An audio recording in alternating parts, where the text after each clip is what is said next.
Sabbath. క్రైస్తవులు Sabbath దినాన్ని పాటించవచ్చా?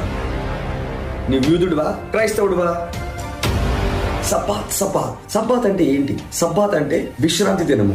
7వ రోజు అంటే శనివారం రోజు దేవుణ్ణి ఆరాధించడమే సబ్బాత్ అంటే. క్రైస్తవులు మరి సబ్బాత్ దినాన్ని పాటించవచ్చా? Answer no. ఎందుకంటే మనము పాటించలేనిది, మనము చేయలేనిది యేసు ప్రభు వారు ధర్మశాస్త్రమును ఆచరించి నెరవేర్చి ఫుల్ఫిల్ చేశారు కాబట్టి మనము చేయాల్సిన అవసరం లేదు. రోమిలకు రాసిన పత్రిక 10:4. యేసు ప్రభువే సబ్బాత్ దినానికి దేవుడే ఉన్నారు. Matthew chapter 12:8, Luke chapter 6:5.